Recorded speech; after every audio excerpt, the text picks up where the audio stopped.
오늘은 참된 경건을 추구하는 삶이라는 제목으로 말씀의 은혜를 나눌 수 있도록 하겠습니다. 오늘 본문의 말씀은 당시 교회 내에 들어와서 영적인 질서를 혼란케 만들었던 이단을 경계하고 또 경건에 있어서 걸림돌이 되던 이 돈에 대한 교훈을 하고 있는 것을 볼 수가 있습니다. 사도 바울이 사역하던 당시의 초대교회들은 성령의 강한 임재 가운데에서 놀라운 복음의 역사를 이루었습니다. 또한 동시에 영적인 방해 세력들도 넘쳐났는데 외부적으로는 박해와 환난을 통해서 또 내부적으로는 이단과 또 분쟁을 통해서 주의 교회들이 또 공격받고 있는 것을 볼 수 있습니다. 사도 바울은 은혜가 넘치는 것에 또한 죄 또한 넘치는 것을 잘 알았지요. 그렇기 때문에 영적인 교훈을 통해서 우리가 영적으로 잘 분별해서 서기를 원했던 것입니다. 그는 우선적으로 당시 에베소 교회를 혼란시키던 이단의 가르침을 경계할 것을 권고하고 있습니다. 제가 3절부터 5절까지 말씀을 다시 한번 읽어볼 텐데 그럼 보세요. 누구든지 다른 교훈을 하며 바른 말 곧 우리 주 예수 그리스도의 말씀과 경건에 관한 교훈을 따르지 아니하면 그는 교만하여 아무것도 알지 못하고 변론과 언쟁을 좋아하는 자니 이로써 투기와 분쟁과 비방과 악한 생각이 나며 마음이 부패하여지고 진리를 잃어버려 경건을 이익의 방도로 생각하는 자들의 다툼이 일어나느니라 했어요. 사도 바울은 이단들의 가르침을 다른 교훈이라고 얘기하죠. 그러면서 바른 말, 곧 우리 주 예수 그리스도의 말씀과 경건에 관한 교훈을 따르지 아니한다. 그들은 그런 사람들이다 라고 이야기하고 있습니다. 사실 당시 초대교회를 흔들던 이단들은 그들 자신들끼리도 서로 다른 것을 주장했지만 한 가지 공통점이 있었죠. 그건 뭐냐면 당시 대표적인 말씀 사역자라 할 수 있는 사도 바울의 그러한 그 견해를 거부했을 뿐만 아니라 예수 그리스도의 십자가가 아닌 또 다른 구원의 사상을 전했다는 사실, 이것은 또 공통점이라 말할 수 있습니다. 그래서 이로 인해서 교회가 하나 되지 못하고 영적으로든 공동체로든 분쟁에 휘말리고 또 교회가 갈라진 일들이 참으로 허다했습니다. 사도 바울은 그러한 현상을 보면서 강하게 말하고 있는 거죠. 4절에 뭐라고 말합니까? 그는 교만하여 아무것도 알지 못하고 변론과 언쟁을 좋아하는 자니 이로써 투기와 분쟁과 비방과 악한 생각이 나며 라고 하고 있어요. 당시 거짓 교훈을 전하는 그러한 거짓 교사들의 특징은 결국 그들은 스스로 영적 교만에 빠져 있는 것밖에 안 된다. 그리고 매사에 변론과 언쟁하기를 좋아한다. 그런 거죠. 말싸움을 하는 거죠. 논쟁을 하는 거죠. 주의 말씀을 전하고 복음을 전하는 것이 아니라 복음을 가지고 논쟁하기를 좋아하는 사람들이었다라는 것을 얘기하고 있는 거죠. 그래서 이런 일로 인해서 교회 공동체 안에 투기와 분쟁과 비방과 악한 생각을 하는 자들로서 드러나 있다라는 것을 얘기하고 있는 거죠. 사실 사도 바울은 이러한 거짓 교사들에 관해서는 엄격했습니다.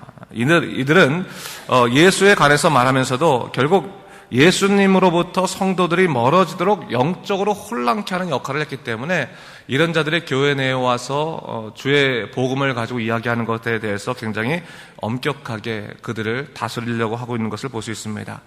그래서 사도 바울은 참된 교훈이 무엇이냐? 예수 그리스도에게 집중하게 하는 참된 경건의 길을 걷게 하는 것 아니겠느냐, 그것을 이야기하고 있습니다. 자, 오늘날 우리가 믿음 생활할 때요, 언제나 주의할 것, 경건의 삶이라고 하는 것은 결국 뭡니까? 사람이 보이는 것이 아니라 뭐예요? 예수 그리스도가 보이는 것입니다. 예수 그리스도의 십자가에 집중하게 되는 것이 바로 경건의 삶이죠.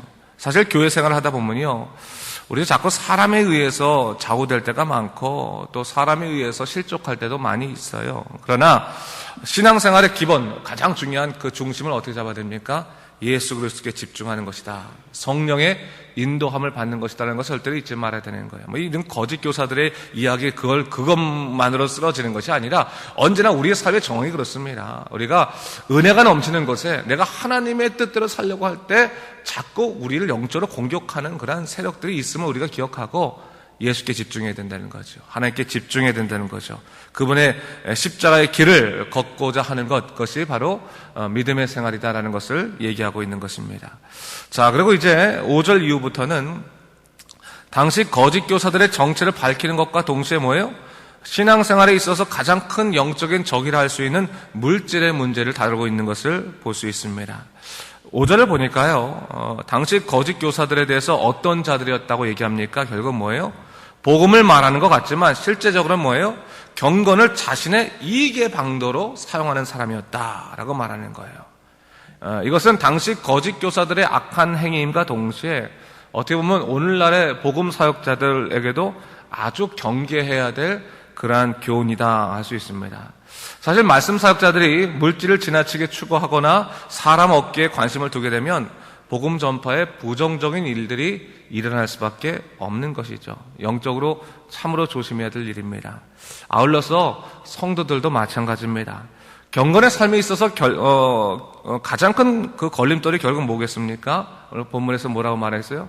물질이다라는 것을 얘기하고 있는 거예요. 돈이다. 돈의 문제가 우리들에게 있어서 경건의 문제 속에서 우리들에게 걸림돌을 주는 것이다라는 것을 얘기하고 있습니다. 자, 오늘날이요, 우리가 경제활동을 하는 데 있어서 돈의 문제는 중요하지 않을 수 없습니다. 그런데 한번 이렇게 생각해 볼 필요가 있겠어요. 여러분, 돈은요, 우리의 인생의 목적입니까? 아니면 수단입니까? 돈이 없어는 못 살거든요. 돈이 꼭 필요합니다. 그런데 그 돈이 우리 인생의 목적인가? 아니면 수단인가? 그걸 잘 우리 스스로를 돌아볼 필요가 있다는 거예요. 오늘 성경 말씀은 궁극적으로 뭘 얘기하고 있는 겁니까? 돈이 너의 삶에 있어서의 목적이 되도록 내버려두지 말라고 말하고 있는 거예요. 사실 이 세상에서 가장 재밌는 일이 뭐겠습니까? 뭐 돈 버는 일 아니겠습니까? 돈 버는 게 가장 재밌는 일 중에 하나예요. 근데 이 돈이라고 하는 것이 언제나 사람의 주인이 될 수 있는 위험성이 있습니다. 처음에는 돈을 벌어서 내가 그냥 모으는 것이었는데 어느 순간 돈이 주인이 돼서 나를 움직이는 그러한 일들이 일어날 수 있겠다라는 것 사실입니다.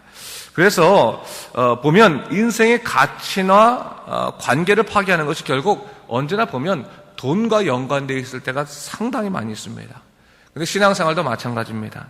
돈으로 인해서, 돈의 문제로 인해서 영적으로 바로 서지 못하고 넘어질 때가 또 얼마나 많이인지를 모릅니다. 그 사도 바울이 얘기하고 있는 거죠. 6절 말씀인데, 우리 6절 말씀 같이 한번 읽어볼까요? 6절 말씀입니다. 시작. 그러나 자족하는 마음이 있으면 경건은 큰 이익이 되느니라 라고 했어요. 자족하는 마음이 뭡니까? 그래, 이쯤이면 됐다, 이 정도면 됐다라고 하는 그 여유로운 마음들이 우리로 하여금 경건한 삶에 이익을 줄 수 있다, 유익을 줄 수 있다라고 얘기하고 있는 거죠. 7, 8절 말씀 제가 한번 또 읽어볼까요? 보세요, 여러분. 우리가 세상에 아무것도 가지고 온 것이 없음에 또한 아무것도 가지고 가지 못하리니 우리가 먹을 것과 입을 것이 있은즉 족한 줄로 알 것이니라 했어요.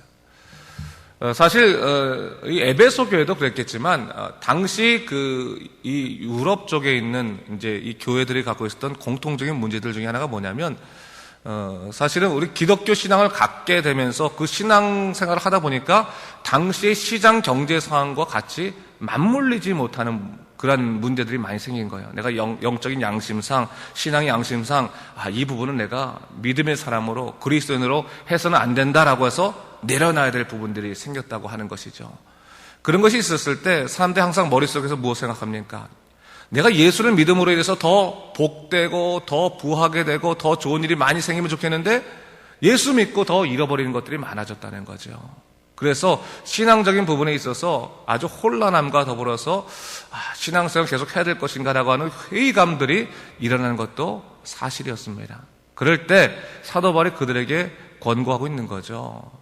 이 돈이라고 하는 것이 말이다, 옛날에 많이 벌 수도 있고 또 뭐 잃어버릴 수도 있고 뭐 그럴 수도 있는 것이 있지만 돈이 사람의 주인이 되거나 목적이 되면 되지 않지 않겠느냐라고 말하면서 한번 돌아봐라. 우리가 세상을 살아갈 때 우리가 태어날 때 아무것도 가져온 것이 없었고 또 어떻게 보면 아무것도 가져가지 못할 텐데 그런 인생이라면 굳이 그것을 가지고 애쓰고 또 그것만을 위해서 붙잡고 그 완전히 뭐 거기 마음 빼앗기며 살아갈 필요가 있겠는가? 먹을 것이 있고 입을 것이 있다면 그것으로 족한 줄 알고 하나님 나라 갈 수 있는 귀한 그 가치를 붙들고 사는 것이 어떻겠느냐라는 것을 얘기하고 있는 거예요. 오늘 바로 그 말씀의 의미가 바로 그런 것입니다. 성경은 어떻게 보면 물질과 주님을 겸하여 섬길 수 없다라고 말을 하죠. 이 말은 물질이야말로 인생의 목적이 될 만큼 아주 영향력이 큰 가치이기 때문에 그렇습니다. 그래서 사도 바울은 돈이 주는 영적인 어떤 위협을 생각하면서 목적이 아닌 수단으로 좀 사용해라 라는 것을 얘기하고 있는 거죠. 여러분, 돈을 버십시오. 벌지 말라는 얘기 아니에요. 대신 돈의 마음을 너무 많이 빼앗기거나 인생을 빼앗기지 마십시오. 그리고 여러분이 갖고 있는 물질을 가치로운 데 사용하십시오. 이 원래 돈이 목적이 되거나 돈이 주인이면 가치롭게 사용되지 못합니다. 돈을 벌기 위해서 더 일확천금을 벌려고 하다 보니까 아주 잘못된 것도 갈 수 있고요.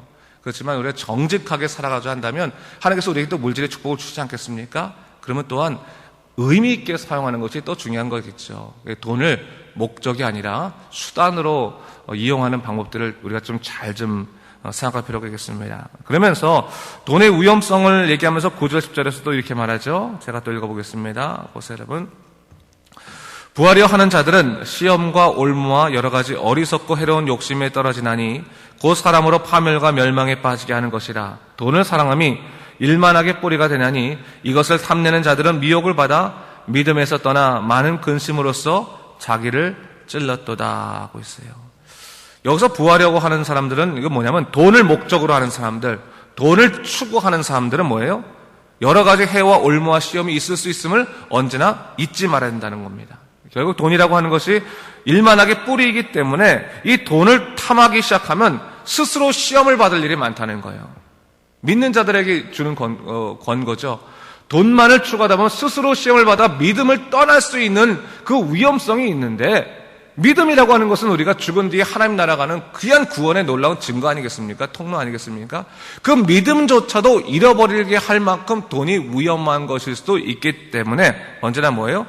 깨어있으라는 거죠. 깨어있으라 라고 얘기하는 거예요. 여러분, 신앙이라고 하는 것은 철저히 하나님을 나의 인생의 목적으로 삼고 하나님께 집중할 때 가능해지는 것이죠. 때때로 우리가 마음이 흩어질 때도 있죠. 근데 가만히 보게 되면요, 우리가 오늘 밥을 못 굶어서 굶어 죽게 될 문제로 인해서 고민할 경우는 사실 요즘 별로 없는 것 같아요. 그렇지 않습니까? 내가 하고자 하는 일이 안 될 것 같으니까 우리가 항상 두렵고 또 고민되는 거지, 당장 지금 내가 아무것도 못하는 그런 일은 없는 것 같아요. 중요한 건 뭡니까? 세상적인 것을 추구해서 우리가 힘을 갖는 것, 그것보다 더 소중한 것은 하나님으로부터 힘을 얻는 것이죠. 하나님이 함께 하신다면 우리가 어떻게 보면 물질의 문제를 뛰어넘어서 하나님이 이루시는 놀라운 역사를 이룰 수 있게 될 것입니다. 하나님께 집중되면요, 물질도 우리의 간증의 일부가 될 수 있습니다. 사실은 물질도 하나님께서 우리에게 물질을 주심으로 해서 우리가 또 이겨내게 하시는 그 간증의 이유도 될 수 있습니다. 하지만 물질을 목적으로 삼으면 그 안에서 하나님을 발견하기는 참 힘든 것 같아요. 우리가 그런 이 인생의 목적을 분명히 하자는 거죠. 오늘 본문에도.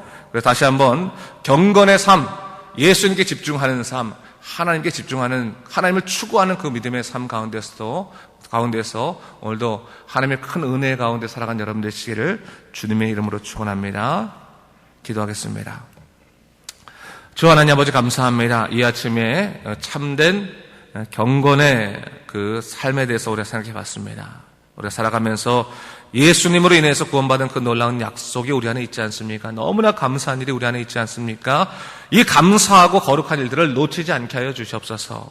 세상 살아갈 때 열심히 돈도 벌어야 되고 또 열심히 해야 될 일 많이 있지만 목적을 잃어버리지 않게 하여 주시옵소서. 우리의 목적, 하나님 나라 가는 그 귀한 하나님을 향한 그 목적도 잃어버리지 않게 해주시고 그리스도의 능력 가운데 기쁨으로 오늘도 살아갈 수 있도록 주의 우리를 이끄시고 돌보아 주시옵소서. 어떠한 어려움들이 있다 할지라도 겸손하게 주를 섬기며 모든 것 다 이겨낼 수 있도록 인도하여 주시옵소서. 감사드리며 예수님 이름으로 기도드립니다. 아멘.